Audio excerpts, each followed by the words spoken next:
நேயர்கள் அனைவருக்கும் வணக்கம். வெண்முரசு கிராதம் அத்தியாயம் 23. வளர்பிறை காலம் முடிவு வரை அர்ஜுனன் ஜாதவேதனுடன் அவன் குடியில் வாழ்ந்தான். மைந்தனுடன் விளையாடி தன் உள்ளுருகி எழுந்த அமுது அனைத்தையும் அவனுக்கு ஊட்டி அவ்வின்பத்தில் கணம் கணம் என நிறைந்து திளைத்தான். ஒன்று பெரிதொன்றை கண்டடைந்து நிறைத்து தான் அழிவதே உயிர்களுக்கு விண்ணென்றானது வகுத்தளித்த பேரின்பம் என்று அறிந்தான். ஜாதவேந்தன் தன் மைந்தன் உயிர் மேண்ட செய்தியை தன் நூற்குலத்தையும் குடியையும் சேர்ந்த 108 அந்தணர்களுக்கு நேரில் சென்று அறிவித்தான். அவனுக்கு அமிர்தன் என்று பெயர் சூட்டுவதைச் சொல்லி இடையணி நாளில் நிகழவிருக்கும் வேள்விக்கும் விருந்துக்கும் அழைப்பு விடுத்தான். நம் வாழ்வில் முதன்மை நாள் அது. நாம் அமுதத்தால் வாழ்த்தப்பட்டவர்கள் என்பதை அனைவரும் அறியட்டும் என்று அவன் தன் மனைவியிடம் சொன்னான். ஒன்றும் குறையலாகாது, ஒரு கணமும் முழுமையின்றி கடந்து செல்லலாகாது. ஆம், நாம் வாழ்ந்ததே இந்நாளுக்காகத்தான் என்றாள் அன்னை. அழைக்கப்பட வேண்டியவர்களில் எவரும் விடுபடக்கூடாது. அவர்கள் அமர்ந்து எண்ணி எண்ணி அழைப்புக்குரியவர்களை சேர்த்து கொண்டனர். அந்நாளுக்குரிய அனைத்தையும் ஒருக்குவதில் ஈடுபட்டு மெல்ல மெல்ல அதில் மூழ்கினாள். வேடர்களை சென்று கண்டு தேனுக்கும் தினைக்கும் சொல்லி வந்தாள். வேட்டுவ பெண்களிடம் விறகுக்கு சொன்னாள். ஆயர்குடிகளில் நெய்யும் பாலும் குறித்து வைத்தாள். இல்லத்து பின்கட்டில் மண்ணில் புதைத்திருந்த கலங்களில் இருந்து எஞ்சிய கூலம் அனைத்தையும் எடுத்து உலர்த்தி புடைத்து சேர்த்து வைத்தாள். முன்பு இல்லமெங்கும் புதைத்திட்டு மறந்த பொன் முழுக்க எடுத்து சேர்த்து ஒவ்வொருவருக்கும் அளித்தாள். நினைவு கூர்ந்து பொன்னை எடுக்க எடுக்க உவகை கொண்டாள். கனவிலும் மண்ணை தோண்டி பொன் எடுத்து கொண்டிருந்தாள். நினைவொன்றை சித்தம் தொட்டெடுக்கையில், மண்ணை தோண்டுகையில் எண்ணியிராத ஒரு பொன் கிடைக்கையில் கூவி சிரித்தபடி எழுந்து கைவீசி ஆடினாள். பின் மண் மட்டுமே எஞ்சிய போது அவளுக்குள் ஏமாற்றம் தோன்றலாயிற்று. தோண்டி தோண்டி சலித்த பின்னரும் மண் கெல்லி நோக்குவதை நிறுத்த முடியவில்லை. வேள்விக்குரிய அவிப்பொருள் சேர்த்து வர புலரி முதல் அந்தி வரை அலைந்த ஜாதவேதன் அவளை பின்னர்தான் கூர்ந்தான். என்ன செய்கிறாய்? மண்ணில் நட்டால் முளைப்பதல்ல பொன், நிறுத்து என்று கடிந்தான். எங்கோ இன்னும் இருக்கிறது பொன், நான் கனவில் கண்டேன் என்றாள் அவள். பொன் இருப்பது வெளியே. வேதத்தை வலையாக்கி அதை நான் சேர்த்து கொண்டு வருகிறேன். இது நம் மைந்தனின் நாள். நாளும் அந்திக்கு பின் அந்தணனும் மனைவியும் தனித்தமர்ந்து தங்கள் கையில் இருப்பதையும் மிஞ்சி தேவைப்படுவதையும் பற்றி பேசினர். நாள் செல்ல இருப்பது குறைய வேண்டுவது வளர்ந்தது. பின்னர் இடைப்பட்ட கணக்கு பேரூறு கொண்டு அவர்கள் முன் நின்றது. அவர்களின் பதற்றம் மிகுந்தது. தன்னிறக்கமும் எரிச்சலும் மேலெழுந்தது. இன்னும் சற்று, இன்னும் சில என்று சொல்லி சொல்லி கணக்கிட்டவர்கள் இன்னும் எவ்வளவு, இன்னும் எதுவரை என ஏங்கலாயினர். என் தகுதிக்கு மீறி அழைத்து விட்டேன் பாண்டவரே என்றான் ஜாதவேதன். 108 அந்தனர் அமர்ந்து செய்யும் வேள்விக்கு உரிய நெய் என நான் எண்ணியதை விட 12 மடங்கு அதிகம் தேவைப்படுகிறது. அத்தனை பெரிய வேள்விக்கு வரும் விருந்தினர் உண்பதற்கு உரிய அன்னமும் இன்னும் ஒருக்கப்படவில்லை. வேள்வி முடிந்து அவர்கள் எழும்போது அளிக்கப்படும் நற்கொடையும் சேரவில்லை. அவர்கள் அணிவதற்கு பட்டு, அவர்கள் துணைவியருக்கு ஆடை, அவர்களின் இளமைந்தருக்கு பரிசுகள் என இருந்தால் மட்டுமே அது வேள்வி என்றாகும். அளிக்கப்பட்டதை மறந்து பெறப்படாததை எண்ணி கணக்கிட்டு சொல்லி நிலைநிறுத்துபவர்கள் அந்தனர். நானும் அவ்வாறுதான் இருந்தேன். அதை எண்ணும்போது என் நெஞ்சு பதைக்கிறது என்றான். நிலை கொள்ளாமல் கைகளை அசைத்து, உள்ளம் சென்ற தொலைவுக்கு என் செல்வம் செல்ல மறுக்கிறது. நான் என்ன செய்வேன் என்றான். வான் நோக்கி ஏங்கி, தெய்வங்களே, என்னை ஏன் கைவிட்டீர்கள் என கூவினான். அறைக்குள்ளிருந்து எட்டி நோக்கிய அவன் துணைவி, களஞ்சியம் நிறைந்திருக்கும் இல்லத்தில் பிறக்க வேண்டிய மைந்தன் வெறும் சொல் மட்டும் நிறைந்திருக்கும் இல்லத்தில் பிறந்துவிட்டான் என்றான். சினம் கொண்ட ஜாதவேதன், அது என் பிழை அல்ல. களஞ்சியம் நிறைந்த இல்லம் கொண்டவனுக்கு நீ அவனை பெற்றிருக்க வேண்டும் என்றான். களஞ்சியத்தை நிறைக்க வேண்டியது உங்கள் பொறுப்பு என்றாள் அவள். ஏழை அந்தணன் என்றுதானே வந்தாய் என்று அவன் கூவ, ஆம், ஆனால் செயலற்றவன் என அறிந்திருக்கவில்லை என்று அவள் திருப்பி கூவினாள். அர்ஜுனன் அவர்களை தடுத்து, அஞ்ச வேண்டியதில்லை அந்தணரே, என்னால் ஆவதை நான் சேர்த்து அளிக்கிறேன் என்றான். தாங்கள் பாண்டவர் என்று அறிவேன். ஒரு சொல் ஓலையில் எழுதி அழியுங்கள். இங்கிருக்கும் குடித்தலைவர் இல்லத்திற்கு சென்று வேண்டிய அனைத்தையும் பெற்றுவிடுவேன் என்று ஜாதவேதன் சொன்னான். இல்லை அந்தணரே, நான் நகர் புகுவதில்லை என்ற நெறி கொண்டவன். கான் புகுவதற்காக உடன்பெருந்தாருடன் அஸ்தினபுரி விட்டு நீங்கியவன். நான் அதை செய்வது முறையல்ல என்றான். ஜாதவேதனின் முகம் சற்று சுருங்கியது. தாங்கள் இரவும் பகலும் தோளில் வைத்து கொஞ்சி அலையும் மைந்தனுக்காக இச்சிறு செயலை செய்வீர்கள் என்று எண்ணினேன். பாண்டவரே, நன்று. மைந்தனை விட நெறிய உங்களுக்கு முதன்மையானது என்று உரைக்கிறீர்கள். அதுவும் அவ்வாறே ஆகுக என்று சொல்லி திரும்பி நடந்தான். அவன் மனைவி, நமக்கு நம் மைந்தன் முதன்மையானவன், அனைவருக்கும் அப்படியா? அர்ஜுனன் அவள் விழிகளை சந்தித்ததும் நெஞ்சதிர்ந்து விழி திருப்பிக் கொண்டான். ஜாதவேதன் உடல் அசைவுகளில் தெரிந்த எரிச்சலை நோக்கியதும் அந்தணனும் மனைவியும் இளமைந்தனை தங்கள் கையில் எடுத்தே நாட்களாகின்றன என்பதை உணர்ந்தான். தவழ்ந்து அவன் அவர்கள் அருகே செல்லும் போது கூட எரிச்சலுடன், அருகே வராதே, எண்ணெய் கொப்பரையை கவிழ்த்து விடுவாய் என்று ஜாதவேதன் சொன்னான். அடுமனைக்குள் சென்று அன்னையின் ஆடையை அவன் பற்றினால், விலகிச் செல், அடுப்பில் எரிகொள்ளி இருப்பதை அறிய மாட்டாயா மூடா என்று அவள் சினந்தாள். அவர்கள் விளக்கம் கொள்ள கொள்ள மைந்தன் மேலும் மேலும் அர்ஜுனனை அணுகினான். எப்போதும் அஞ்சியவன் போல அவன் ஆடைகளை பற்றி கொண்டான். நாளெல்லாம் அவன் தோள்களில் அமர்ந்திருந்தான். ஒரு கணமும் கீழிறங்க மறுத்தான். மைந்தனை தூக்கி கொண்டே காட்டிற்கு சென்று பெருங்கலம் நிறைய மலைத்தேன் எடுத்து வந்தான் அர்ஜுனன்.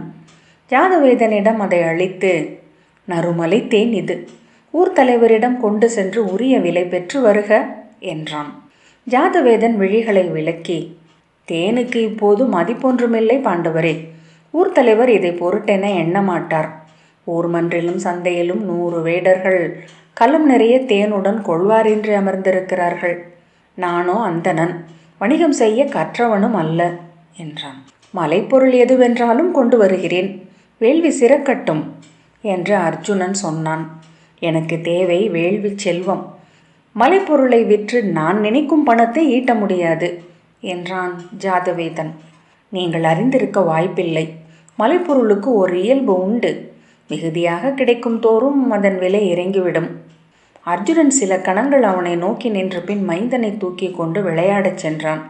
தேன் தேன் என்று மைந்தன் துள்ள தன் கையில் இருந்த எஞ்சிய தேனடையை பிழிந்து அவன் வாயில் விட்டான். முகம் நிறைந்து உடலில் வழிய அமிர்தன் தேனை உண்டான். தேன் தட்டை வீசிய பின் அவன் உடலில் படிந்திருந்த இனிமையை தன் நாக்கால் தொட்டு அர்ஜுனன் உண்டான்.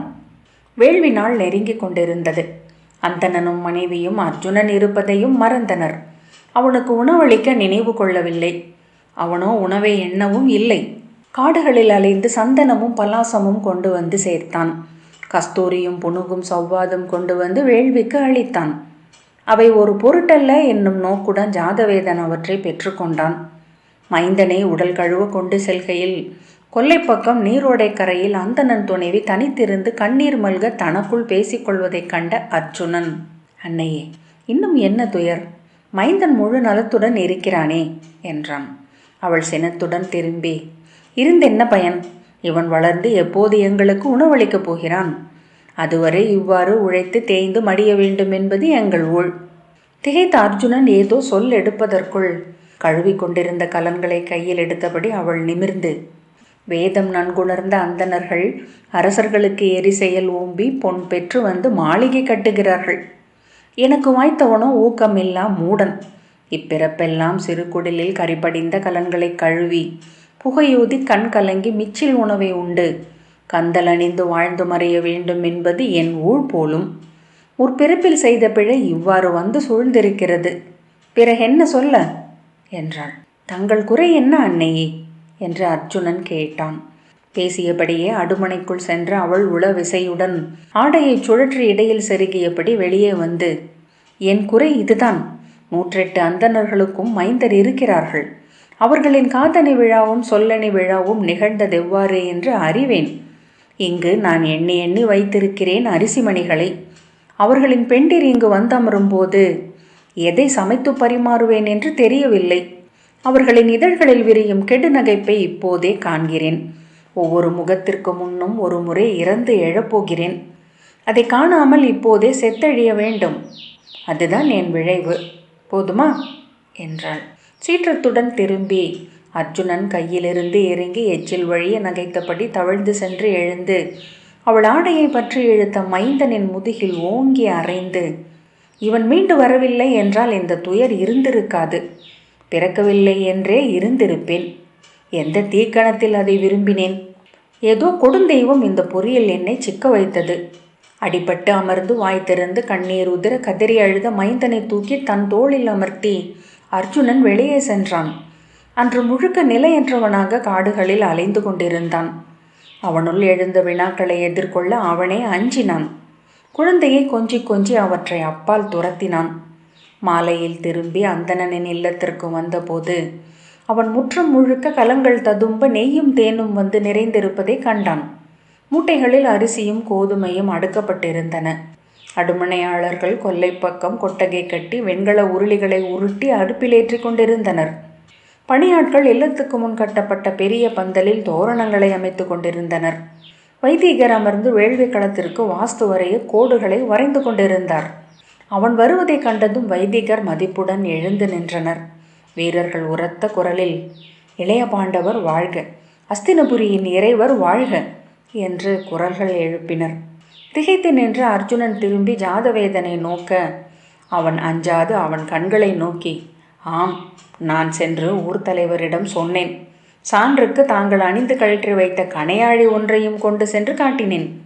அவரே தங்களை தேடி சற்று கழித்து இங்கு வருவார். கட்டற்று எழுந்த பெருஞ்சினத்துடன் கை ஓங்கியபடி அர்ஜுனன் காலடி எடுத்து முன்னால் வந்தான். நான் ஆணையிட்டிருந்தேன், உமக்கு நான் ஆணையிட்டிருந்தேன் என்று கூவினான். ஜாதவேதன் வெறுப்பில் வெறித்த விழிகளுடன் கை விரித்து, அந்தணனே அடிக்க கையோங்குகிறீர்களா? அவ்வாறே ஆகுக. அர்ஜுனன் கை தழைத்து, உத்தமரே, வேதம் அறிந்த தாங்கள் இதை செய்யலாமா? அறத்துக்கு உகந்ததா இது? இதுவே எனக்கு உகந்தது. இன்று எனக்கு தேவை பொருள்.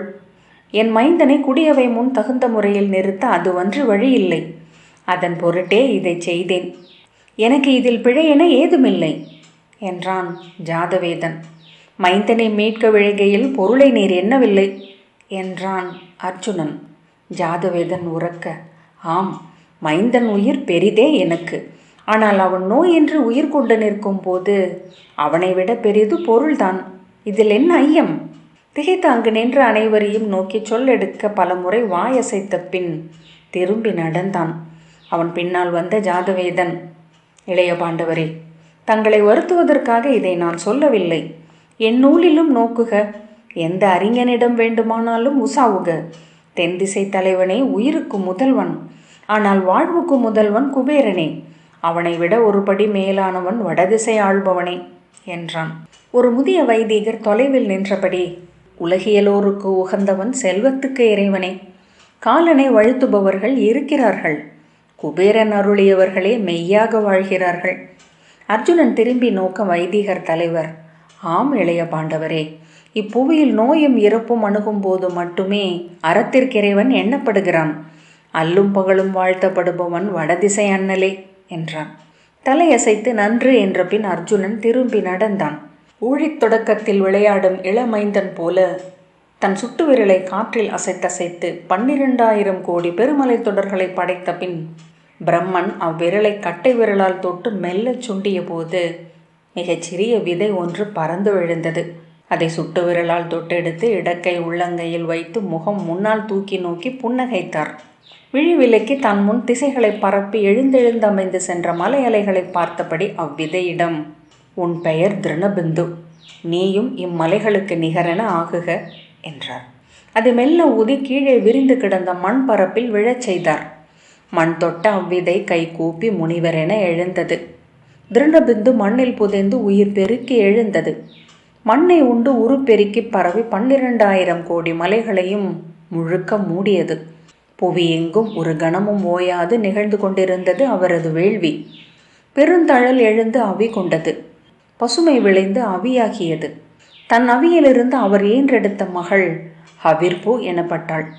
பேரழகி என அவள் வளர்ந்து நின்ற போது பிரம்மனிடம், எந்தையே, என் மகளுக்குரிய கணவன் யார் என்றார் திருணபிந்து. சுட்டு விரலால் காற்றில் ஒரு முகம் வரைந்து பிரம்மன் புலஸ்தியர் என்னும் பிரஜாபதியை படைத்தார். குன்றாத பிறப்பாற்றல் கொண்டவர் இவர். பெருகி நிறைபவளான உன் மகளே இவருக்குரிய துணைவி. புலஸ்தியர் ஹவிர்புவை மணந்தார். கணந்தோறும் என 10,000 கோடி மைந்தரை பெற்று விண்ணில் மிதந்தலைந்த உலகங்களை முழுதும் நிரப்பினர் அவர்கள் இருவரும். ஹவிர்பூ புலஸ்தியருக்கு ஈன்ற முதல் மைந்தர் விஸ்ரவஸ் என்று அழைக்கப்பட்டார். அழியா சொல் என எழுந்து சொல் பெருக்கி விரிந்து சித்தம் நிறைத்த விஸ்ரவஸ் பரத்வாஜ முனிவரின் மகளாகிய தேவவர்ணினியை மணந்தார். அந்தி மஞ்சள் நிறம் கொண்டிருந்த தேவவர்ணினி கணவருடன் கூடி மகிழ்ந்த இரவொன்றில் உடல் ஓய்ந்து உளம் நிறைந்து துயிலில் படுத்திருக்கையில் கனவில் பொன்னிறமான புல்தளிர் ஒன்றைக் கண்டு புன்னகைத்தாள். விழித்து கொண்டு எழுந்து தன் அருகே படுத்திருந்த விஸ்ரவசின் தோலை உலுக்கி சொன்னாள், தளிரொன்றின் ஒளியை நான் கண்டேன். பிரிதெங்கும் இல்லாது தன்னுள்ளிருந்தே எடுத்து தான் சூடி நின்ற ஒளி அது. விஸ்ரவஸ் அவள் தோள் மேல் கை வைத்து காதில் குழையை வருடி கழுத்தின் மென் வரிகளில் விரலூட்டியபடி, தன்னுள்ளிருந்து ஒளியெழச் செய்யும் ஆற்றல் கொண்டவை இரண்டே, விண்ணில் ஆதித்யர்கள், மண்ணில் மெய்யெழும் சொல் என்றார். பிரிதொன்றும் உள்ளது, அதை சற்று முன்தான் கனவில் கண்டேன் என்றாள் தேவவர்ணினி.